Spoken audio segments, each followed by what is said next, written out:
हर खबर पर होगी आपकी पकड़। डाउनलोड कीजिए एबीपी लाइव ऐप।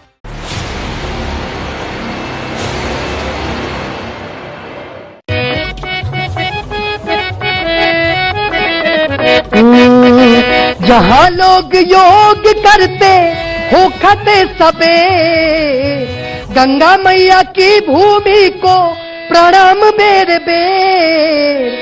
अब बड़े बड़े सूरमा भाई, बड़े बड़े सूरमा, अरे यहाँ हुए ढेर भैया, यहाँ हुए ढेर।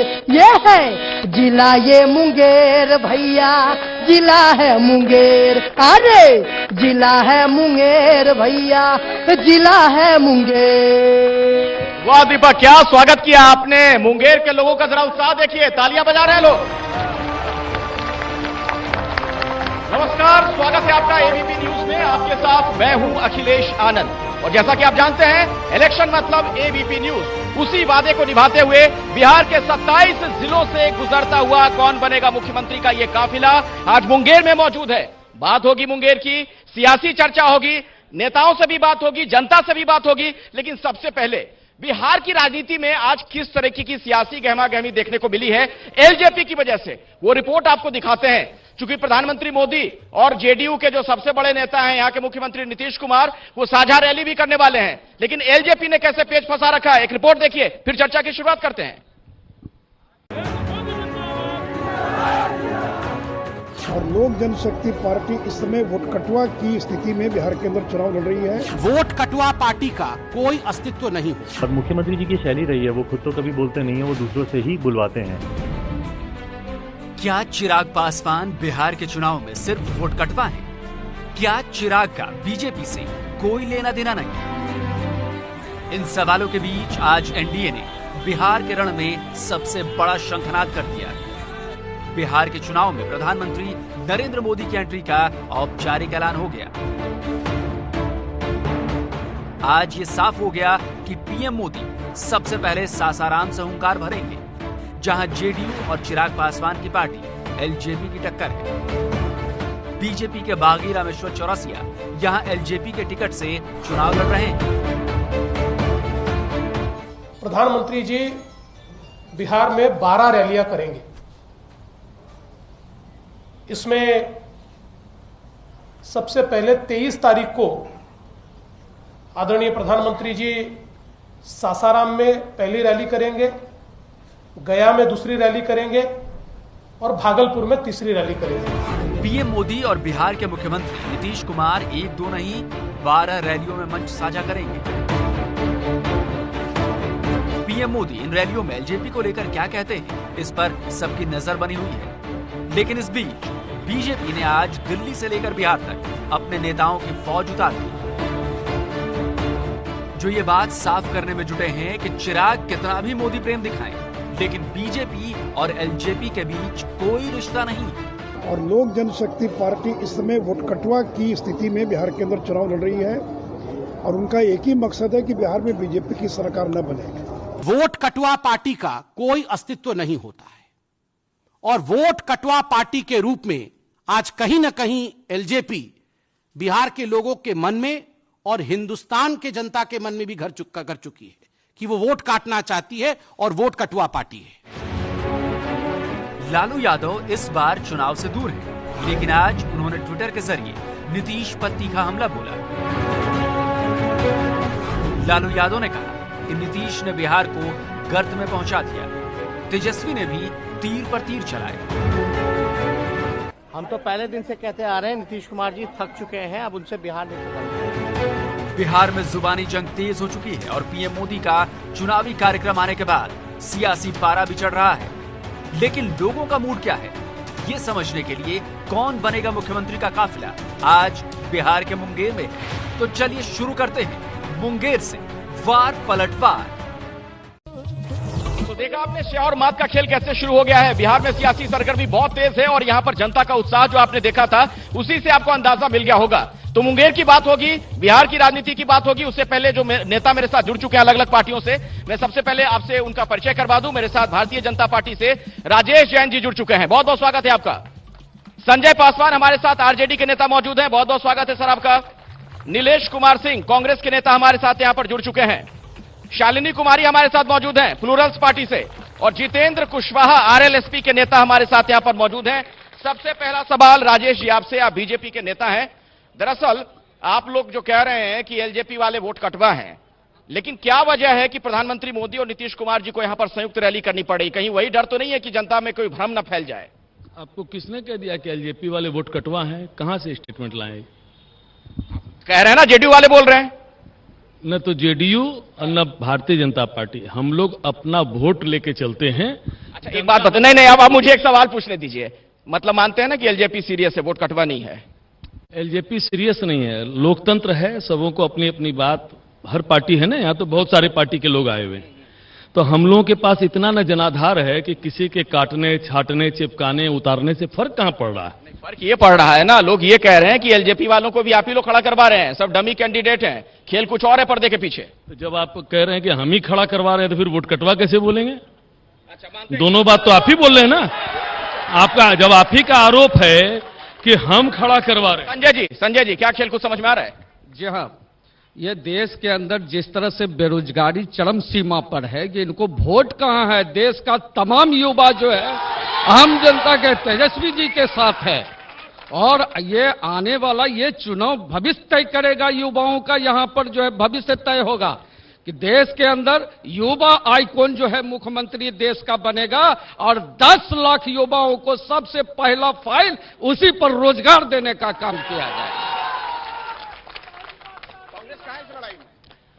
कांग्रेस धर्मनिरपेक्ष मूल्यों को लेकर आगे का भविष्य, जो आज के डेट में मेडिकल कॉलेज हो, इंजीनियरिंग कॉलेज हो, चाहे 10 लाख नौकरियां सरकारी नौकरियां हो, ये सारे को लेके हम लोग तेजस्वी सरकार के साथ खड़े हैं। और अगली बार तेजस्वी सरकार तेजस्वी सरकार कैसे कह रहे हैं सर? तेजस्वी सरकार मतलब समझा नहीं मैं, अभी सरकार बनी कहां है? नेता हमारा तेजस्वी जी हैं, और वो पहला कैबिनेट, पहला फैसला 10 लाख सरकारी नौकरी।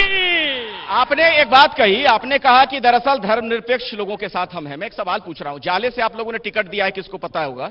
दरभंगा में जो जाले विधानसभा क्षेत्र है, मैं उनका नाम बता देता हूं आपको, मशकूर अहमद उस्मानी है, ठीक है। अलीगढ़ मुस्लिम यूनिवर्सिटी में जब जिन्ना की तस्वीर लगी थी तो उसके समर्थन में वो थे कि यहां रहनी चाहिए तस्वीर। तो बीजेपी वाले कह रहे हैं कि ऐसे लोगों को तो आपने टिकट दिया है, आप धर्मनिरपेक्षता की कहां बात कर रहे हैं? इसका मतलब है कि यूपी में कोई सरकार नहीं है, और अगर उसको गलत किया है तो अभी तक उस पर एफआईआर क्यों नहीं हुआ है?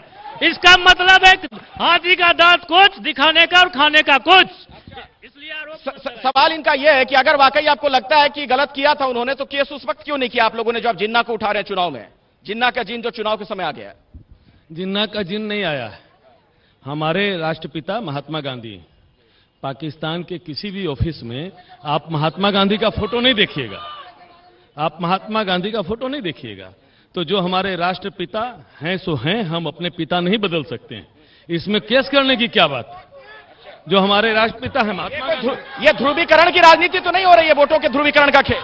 ये सिर्फ ध्रुवीकरण की राजनीति है।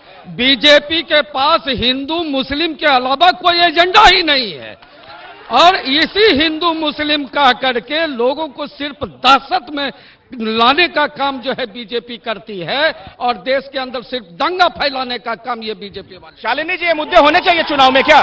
जिन्ना का जिन आना चाहिए चुनाव में? पहली बात तो मैं ये कहना चाहूंगी कि ये बिहार के दुर्भाग्य की बात है कि पिछले 30 साल से 15-15 साल का ये सरकार चल रहा है, और अभी तक हम अभी तक हम मूलभूत आवश्यकता की बात कर रहे हैं। रोड, सड़क, बेरोजगारी, नौकरी, ये तमाशा चल रहा है। क्यों नहीं अभी तक हम विकास की बात करते हैं?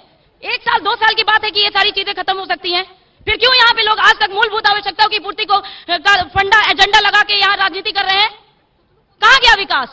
अरे बाहर जाके देखिए, वहां लोगों को, वो लोग यूथ के नए आइडियाज को नया स्टार्टअप दे रहे हैं।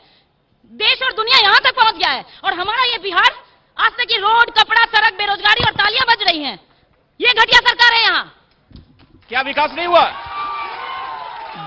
विकास तो आप देख ही रहे हैं कि पिछले 15 साल पहले जो हमारे सुशासन बाबू थे वो कहते थे कि हमको एक बार आने दीजिए, हम शिक्षा को सुधार देंगे। जब शिक्षा सुधार जाएगा तो फिर अपना राज्य का विकास हो जाएगा।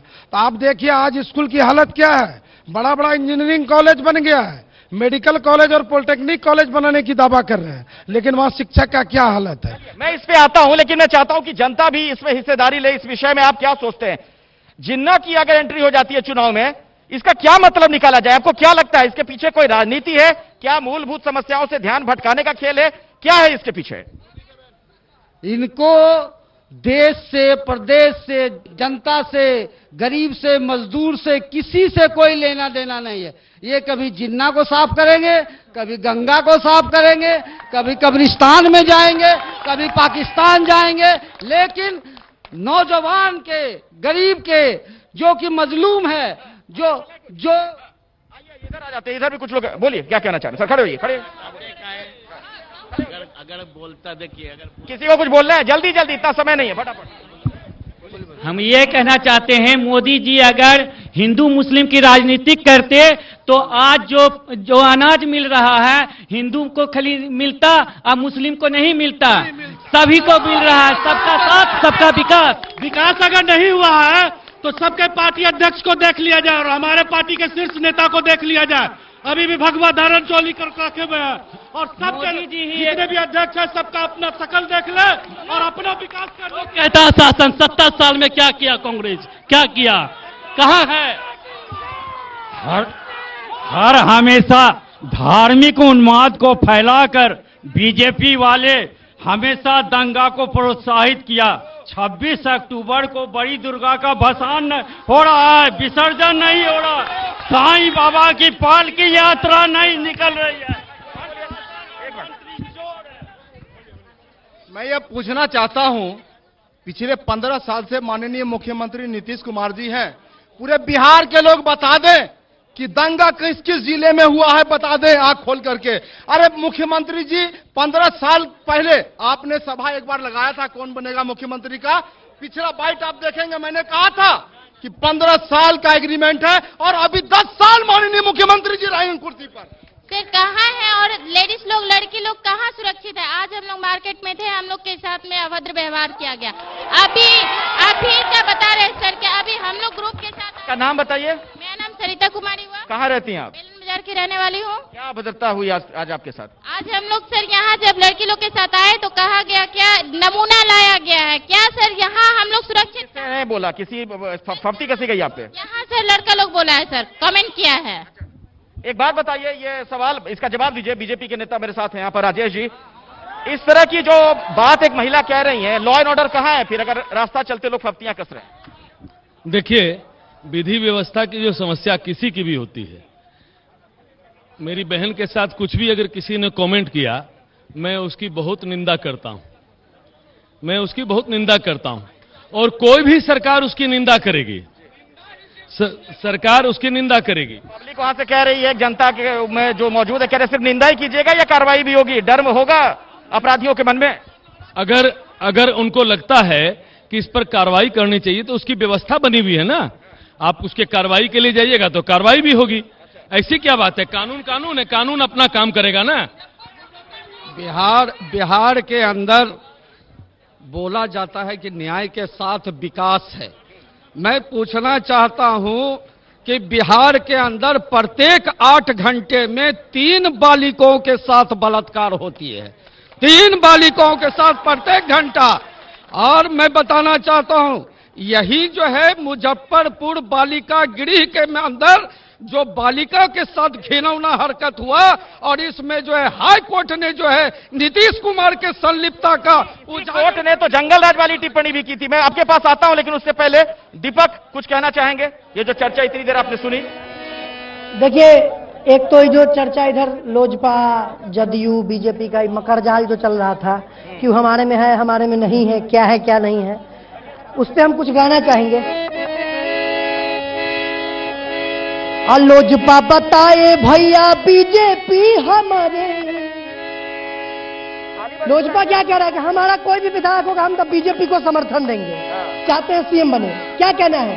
लोजपा बताए भैया मोदी जी हमारे, हम करेंगे यूज फोटो, क्या करोगे प्यारे, हम करेंगे यूज फोटो, क्या करोगे प्यारे।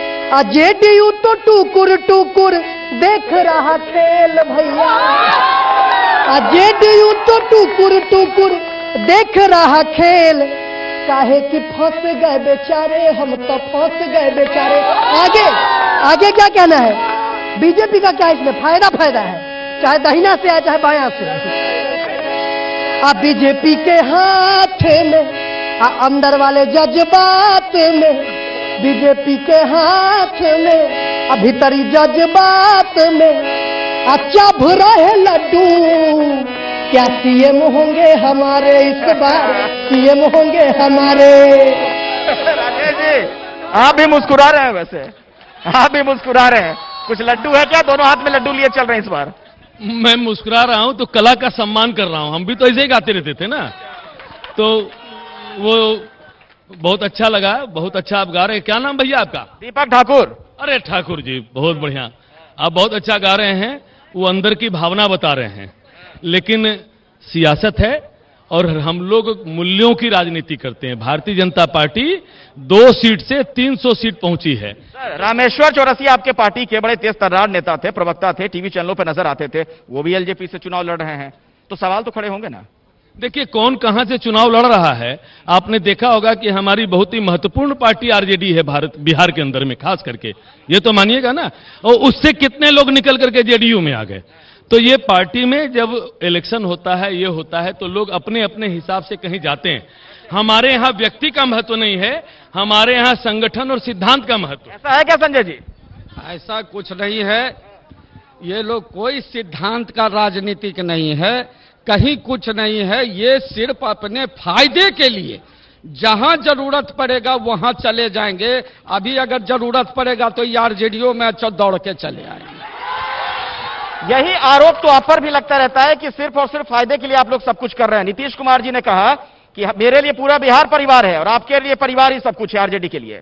ऐसा कोई बात नहीं है, आप देख लें हर पार्टी में, आप जाके देखें लोजपा में टोटल परिवार ही है।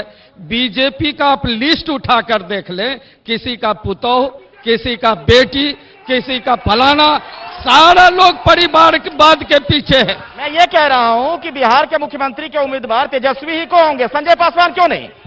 बिहार का मुख्यमंत्री निश्चित रूप से तेजस्वी जी होंगे, वो हमारा युवा। यही तो परिवारवाद है ना जो उन पर आप आरोप लगा रहे हैं जी, यही तो परिवारवाद है ना कि लालू जी के बेटे इसलिए वही होंगे।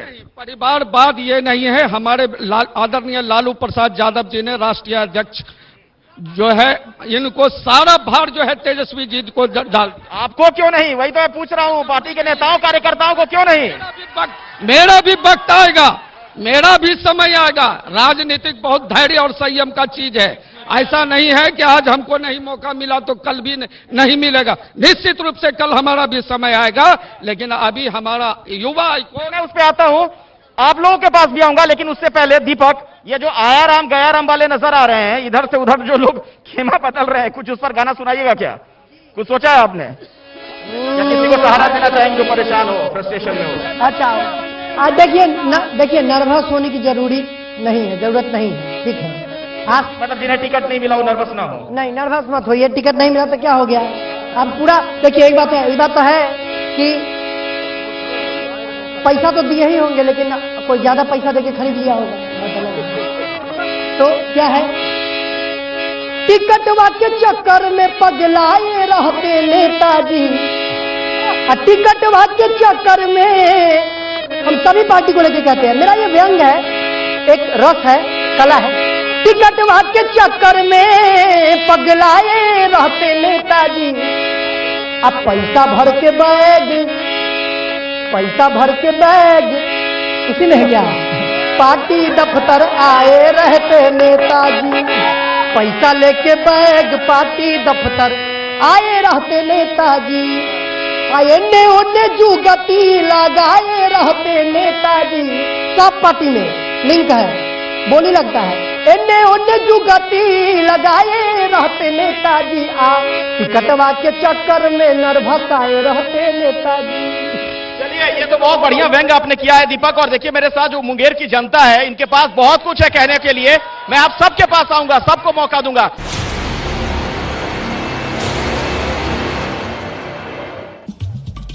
तो बिहार के मुंगेर से आप देख रहे हैं वार पलटवार लाइव। की हाल है?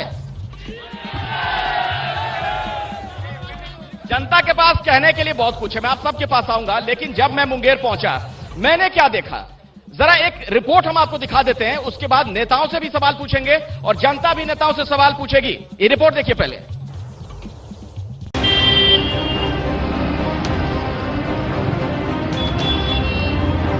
कौन बनेगा मुख्यमंत्री कार्यक्रम के लिए बिहार के अलग अलग हिस्सों से होते हुए अब हम मुंगेर आ पहुंचे हैं। मेरे पीछे जो आप देख रहे हैं ये दरअसल मीर कासिम ने, बंगाल के नवाब ने कभी इसका निर्माण किया था।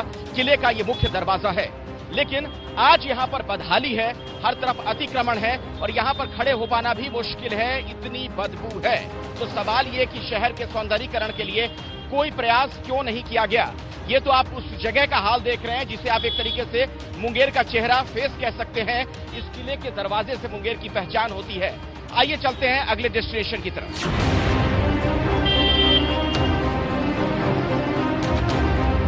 ये मुंगेर की बंदूक फैक्ट्री है। मेरे पीछे जो आप ये बड़ा सा दरवाजा देख रहे हैं, जो ये हरे रंग का फाटक आपको नजर आ रहा है, इसके अंदर किसी जमाने में बहुत बड़े पैमाने पर बंदूकों का निर्माण होता था। मीर कासिम के जमाने में ये उद्योग यहां पर लगाया गया था। आपको बता दें कि अंग्रेजों से लोहा लेने के लिए इस फैक्ट्री की स्थापना की गई थी ताकि बड़े पैमाने पर यहां पर बंदूकें बने, असलहे तैयार हों। वक्त गुजरता गया, फैक्ट्री की हालत खराब होती गई। अब उस पैमाने पर उतना उत्पादन यहां पर बंदूकों का नहीं होता है। ऐसे में बेरोजगारी बढ़ गई। बेरोजगारी बढ़ी तो जो कारीगर थे, जो हुनरमंद लोग थे, वो अवैध असलहे बनाने लगे रोजी रोटी के लिए, पेट चलाने के लिए। उसकी वजह से भी मुंगेर कुख्यात हो गया, चूंकि बड़े पैमाने पर अब यहां पर अवैध असलहे भी बनते हैं। और सोचिए, बंदूक बनाने वाले वो कारीगर कितने हुनरमंद हैं, कितने एक्सपर्ट हैं कि AK-47 जैसे जो स्वचालित हथियार होते हैं वो भी वो असेंबल कर लेते हैं।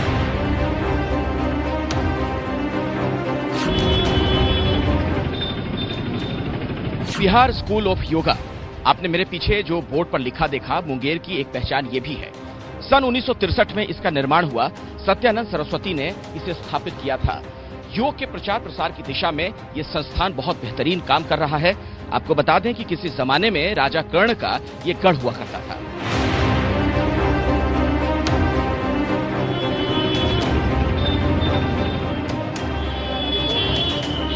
इस वक्त मैं मुंगेर में पटेल चौक पर मौजूद हूं। आपको बता दें कि शहर का यह मुख्य चौराहा है। ज्यादातर लोग इन सड़कों से होकर गुजरते हैं। एक बहुत बड़ी समस्या जो मुझे नजर आई और यहां पर लोगों से बातचीत के दौरान भी ये चीज निकलकर सामने आई है कि शहर में जाम एक बहुत बड़ी दिक्कत है। शहर के सौंदर्यीकरण की दिशा में बहुत ज्यादा कोशिशें नहीं की गई हैं पिछले सालों में। यही एक बड़ी वजह है कि जहां तहां जाम लग जाता है। लोग ट्रैफिक जाम से बुरी तरीके से परेशान हैं, त्रस्त हैं। मुंगेर में मैंने क्या देखा, इस रिपोर्ट के जरिए वो बात आप तक पहुंच गई है। शालिनी जी, आपसे मैं शुरुआत करना चाहूंगा। मुंगेर के लोगों के लिए पिछले दिनों में काम हुआ क्या? हाँ जी, फिर से पूछिए। मुंगेर के लोगों के लिए काम हुआ? आपको लगता है मुंगेर में कुछ काम हुआ, विकास हुआ? नहीं, बिल्कुल नहीं। आप जमीनी स्तर पे जाके देखेंगे तो आपको लोगों की तकलीफें समझ आएंगी। तो शायद ये चुनाव को एक त्योहार की तरह बना के ताली बजाने वाले और हंसने वाले लोगों का शक्ल शर्म से नीचे चला जाएगा। आप जाके देखिए उन झुग्गी झोपड़ियों में जहां जाने का रास्ता नहीं है और ये लोग त्योहार मना रहे हैं। आज चुनाव, एक मिनट, आज चुनाव एक त्योहार की तरह मनाया जा रहा है जिसपे करोड़ों लोगों के भविष्य टिका हुआ है। इसको एक परीक्षा की तरह मनाना चाहिए, एक परीक्षा की तरह लेना चाहिए। और इसमें जनता और नेता दोनों की परीक्षा है। नेता की पॉलिसी मेकिंग की परीक्षा है और जनता की समझदारी की परीक्षा है। आप एक समझदारी से एक एजुकेटेड उम्मीदवार लाइए। आप जाके जमीन पे देखिए क्या स्थिति है। आज मेरा मन नहीं हो रहा है कि हम यहाँ हंसे। मैं जनता के सवाल लेता हूं, फिर सत्ताधारी पार्टी के जो लोग हैं उनसे मैं इसका जवाब लूंगा। चलिए फटाफट बोलिए, क्या बोलना चाहते हैं?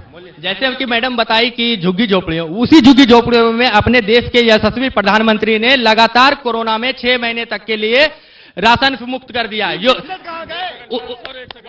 चीफ मिनिस्टर कहाँ गए? हमेशा प्रधानमंत्री प्रधानमंत्री प्रधानमंत्री। Where is the chief minister? और परिवारवाद की बात, वो राशन मुक्त नहीं किया। हम लोग जब आउट ऑफ बिहार जब फंसे हुए थे, बिहार से जब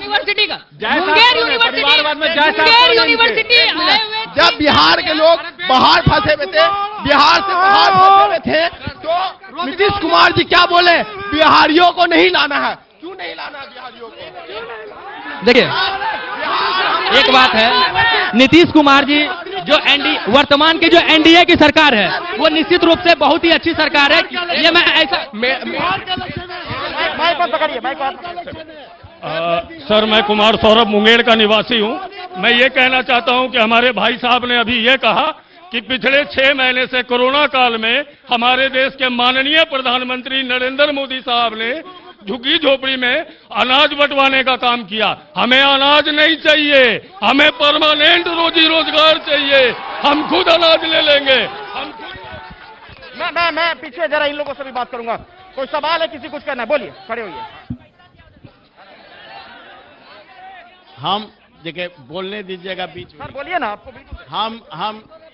हम राजेश जैन साहब से पूछना चाहते हैं कि 14 में जब लोकसभा का चुनाव हुआ था देश में, सभी सेक्टर के लोगों ने माननीय मोदी जी के नेतृत्व में वोट देने का काम किया था। जितना उन्होंने सपना दिखाने का काम किया, क्या एक भी काम उन्होंने करने का काम किया? एक सेकंड, शांति रहिए। दूसरा सवाल है मेरा, दूसरा सवाल है, हमने 70 साल में देखा, मेरा 63 साल एज है, आज जितनी फैक्ट्री लगे हुई थी रेल में, आज भी 90 फैक्ट्री जिंदा है। आज भारत सरकार रेल जैसे उद्यान को, जो लाइफ लाइन कहा जाता है इंडिया का, उसको बेचने का। इसका जवाब लूंगा नेताओं से। और सवाल जल्दी से जल्दी बोलिए। अभी देखिए, हमारे पूरे बिहार में शराबबंदी है, लेकिन हर मोहल्ला में शराब मिलता है। बोलिए कैसा है ये सरकार? बोलिए। रोजगार के नाम पे ढप है सर, रोजगार के नाम पे ढप है।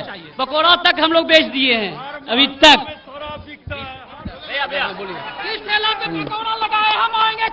जल्दी जल्दी, समय नहीं था। सबसे पहले जिस दिन कांग्रेस हो, राजद हो, जो भी पार्टी हो, परिवारवाद की राजनीति छोड़ देगी, उस दिन देश में विकास ही विकास होगा। सोनिया गांधी इस्तीफा देती है, सोनिया गांधी नामंजूर करती है, और सोनिया गांधी इस्तीफा को फिर जो प्रधानमंत्री सबके लिए काम करते हैं, पर्सनल एक चीज के लिए काम नहीं, रोजगार की बात। इधर इधर इधर, एक मिनट हटिए, सामने से हटिए, सामने से हटिए। सर हो गया, आपकी बात हो गई। मैं कहना चाहता हूं, राजद और कांग्रेस से 10 लाख रोजगार का वो बात कर रहे हैं। 15 साल के कार्यकाल में कितने लोगों को उन्होंने रोजगार दिया? 10 लाख रोजगार ऐसे ही पैदा हो जाते हैं क्या? शिक्षा जुड़ा करिए दूर से। सर देखिए, 15 साल की बात कर रहा है, जदयू सरकार है, 15 साल लालू यादव का सरकार, उससे पीछे। लोग कहता है लालू यादव क्या किए? लालू यादव के समय जो शिक्षक थे उसके पास पढ़ के आज शिक्षक अपने आप को शिक्षक बना रहा है दूसरे को, और जदयू के समय में जो पढ़े हैं उसको विश्वास नहीं हो रहा कि हम पढ़े भी क्या है, क्योंकि आज सर जहां महिला का जहां रेप होता है, आज नीतीश कुमार जी उसको टिकट देते हैं। मुजफ्फरपुर बालिका गृह कांड का, आज हमारी बहनें लोग का रेप किया गया, बलात्कार किया गया, आज नीतीश कुमार जी उसको टिकट दिए। मैं इसका जवाब लेता हूं। राजेश जी, आप लोग चाल चरित्र और चेहरे की दुहाई देते हैं। आप लोगों ने ऐसे लोगों को टिकट दिया जिन पे यौन शोषण का आरोप है। आपके पास 4-5 सवाल आए हैं, आप उस हिसाब से थोड़ा समय दे दीजिए। सबसे पहले मैं बताता हूं कि मोदी जी के नेतृत्व में और नीतीश जी के सरदारी में बिहार ने विकास का लंबा मानक तय किया। कोई गांव की सड़क ऐसी नहीं, कोई पंचायत की सड़क ऐसी नहीं जो मुख्य सड़क से नहीं मिलती है, नेशनल हाईवे से नहीं मिलती है। आज बिहार में बिजली आती नहीं थी, आज इनके शासन में, आज से 15 साल पहले बिजली आती नहीं थी, अब बिजली जाती नहीं है। ये बहुत बड़ा फर्क है, इस फर्क को कोई पार्ट नहीं। इसका जवाब लेता हूं पहले, ऐसा है क्या? अभी फिलहाल कुछ दिन पहले आप न्यूज देखा होगा, सुप्रीम कोर्ट ने मोदी जी को थ्रेटनिंग दिया कि झूठ बोलना कम करो। मोदी जी को सुप्रीम कोर्ट ने, मैं बताना चाहता हूं मित्रों, पिछले चुनाव में मोदी जी ने पूरे देश के अंदर घोषणा किया था कि हम 2 करोड़ युवाओं को प्रत्येक साल नौकरी देंगे, लेकिन मित्रों आज तक एक भी लोगों को जो है रोजगार नहीं मिला।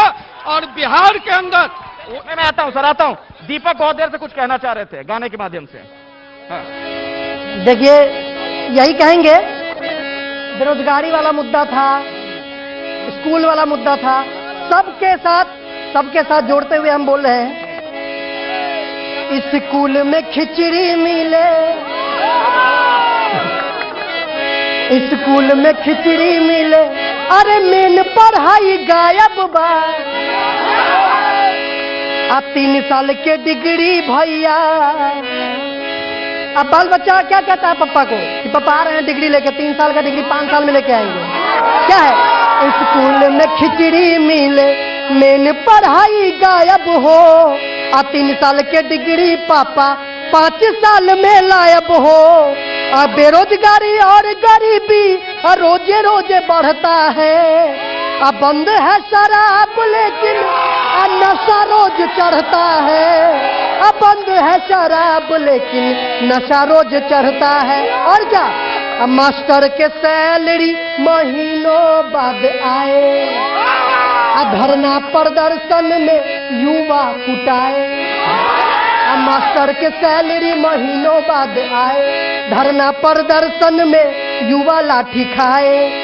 जब इस क्षेत्र में सुधार होगा नेताजी, जब इस सब क्षेत्र में सुधार होगा नेताजी, तब ये चौड़े से कहिएगा कि बिहार में बहार होगा नेताजी।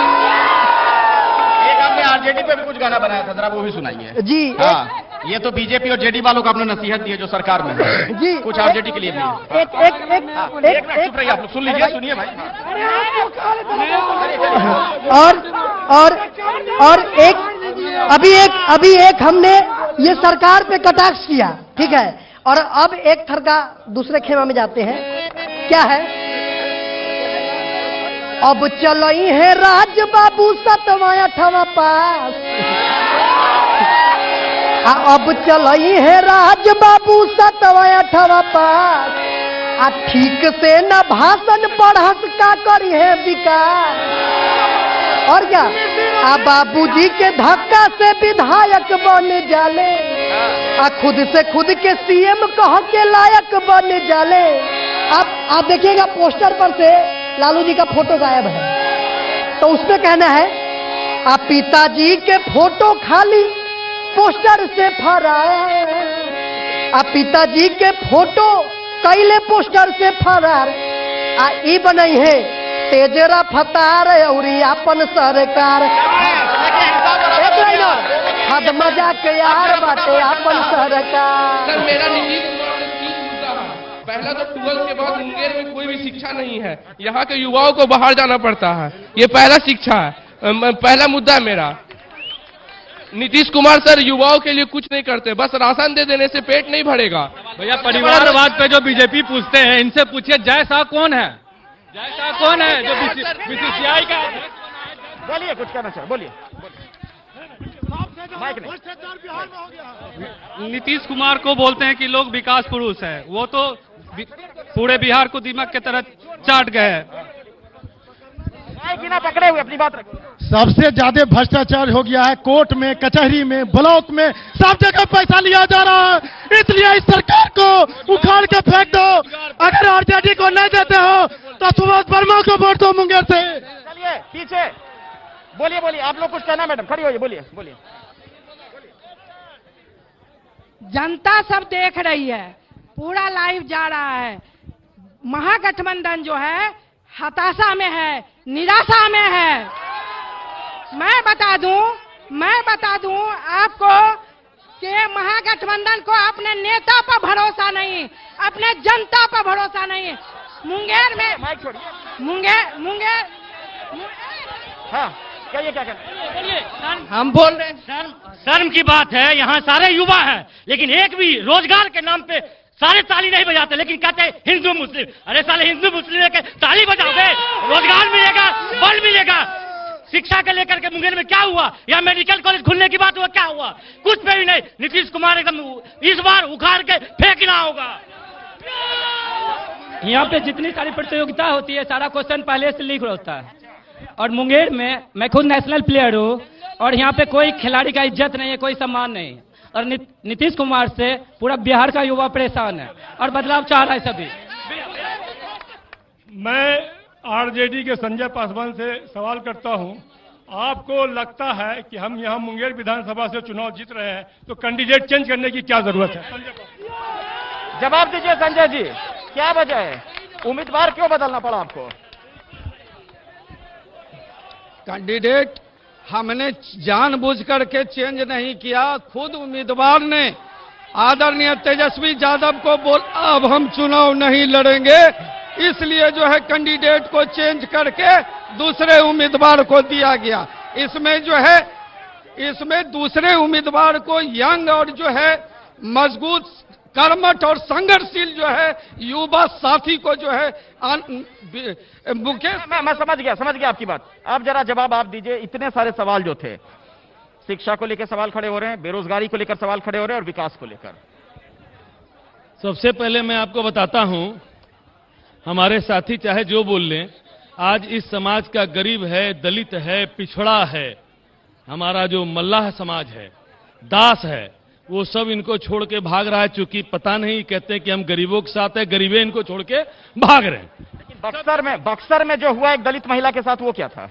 देखिए, किसी भी जगह कानून का एक अपना मसला है, वो कहीं होता है, किसी के राज में होता है, वो निंदनीय है। मैं पहले कह चुका हूं, ऐसा कुछ नहीं है कि कोई पार्टी है कहीं, आज कांग्रेस के राज में भी होता है, भाजपा में भी होता है, जदयू में भी होता है और आरजेडी में तो रोजे होता था। अब एक सवाल है शालिनी जी, एक सवाल यह है, जहां पर जाति पात की राजनीति इस कदर हावी है, वहां आपको क्या लग रहा है, आप क्या कर पाएंगे आप लोग? देखिए, हमारी प्रेसिडेंट बहुत उन्होंने काफी उम्दा पढ़ाई की है और पॉलिसी मेकिंग में वो एक्सपर्ट हैं। उन्होंने विदेशों के काफी डेवलप्ड कंट्रीज में जाके और वहां क्यों आखिर डेवलपमेंट इतना ज्यादा है, कौन सी पॉलिसीज हैं जिनका एग्जीक्यूशन हो रहा है, इस पे काफी अच्छा रिसर्च किया है। इवन उन्होंने इस पे डेजर्टेशन भी डाला है और उन्होंने पिछले 5 साल की राजनीति जो कि बिहार में असफल रही है, और इतनी सारी ऐसी पॉलिसीज हैं जो सिर्फ बंद एसी कमरों में बनी है लेकिन जमीन में एक भी एग्जीक्यूशन नहीं है, वैसी असफल पॉलिसी मेकिंग पे बहुत अच्छा डेजर्टेशन किया है। इसीलिए हम लोग को बहुत अच्छे से पता है कि पॉलिसी का इम्प्लीमेंट कैसे करना है, कैसे पॉलिसीज बनेगी। आपकी पार्टी के तो कई कैंडिडेट्स के नामांकन ही खारिज हो गए। इससे आप देख लीजिए ना कि हो क्या रहा है। ये तो सबसे बड़ा एग्जाम्पल है आपको ये देने के लिए सोसाइटी को कि हो क्या रहा है। क्या हो रहा है, किसी को कुछ समझ में आ रहा हो तो बताइए, आता हूं मैं आप लोगों के पास। बोलिए बोलिए बोलिए, क्या कहना, खड़े हो जाइए, खड़े हो जाइए। ये आप सबसे पहले मैं ये बताना चाहता हूं कि माननीय मोदी जी अगर अपनी पत्नी को घर में ले आए, व्यक्तिगत बात नहीं, व्यक्तिगत छीटाकशी किसी के बारे में नहीं, चाहे मोदी जी का मामला हो चाहे तेज प्रताप जी का हो, नहीं, व्यक्तिगत बातचीत नहीं, मुद्दों पे बात कीजिए, मुद्दों पे बात कीजिए। भैया, जीडीपी पे कोई नहीं बात करता, जीडीपी पे आज इतना गिरा है, कोई नहीं बात करता। देश का जो विकास, सुब्रमण्यम स्वामी जो बीजेपी के नेता है, उन्होंने बोला था कि मनमोहन सिंह इकोनॉमिक्स कोई नहीं पे बात की।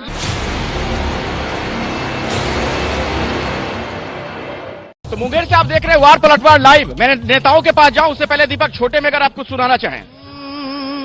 आखिरी है, गोरे गोरे घरा से निकाली के भैया भोटवा दी हजारू, गली गली घरा से निकल के ये भैया भोटवा दी जरूर, हाथावा में ले के सैनिटाई जरा मास्क लगाई जरूर। ये बहुत जरूरी है, वोट जरूर डालिएगा अच्छी सरकार चुनने के लिए। और कार्यक्रम के आखिरी हिस्से में आप तमाम नेताओं से मेरा सवाल है, एक ऐसा काम आपके मुताबिक अगर आपको सरकार में आने का मौका मिला तो आप करना चाहेंगे? सबसे बड़ी बात है, ऐसे अगर मेरी सरकार बनेगी तो हम पहला ना, हमारे राष्ट्रीय अध्यक्ष जी का मूल मुद्दा तो शिक्षा है, लेकिन मैं कहना चाहूंगा कि इससे पहले आपने क्वेश्चन किया था मुंगेर का विकास क्या दिख रहा है। जी बिल्कुल, सबसे पहले अगर हमारी सरकार आती है तो हम यूथ को उनके स्किल के अकॉर्डिंग रोजगार देंगे।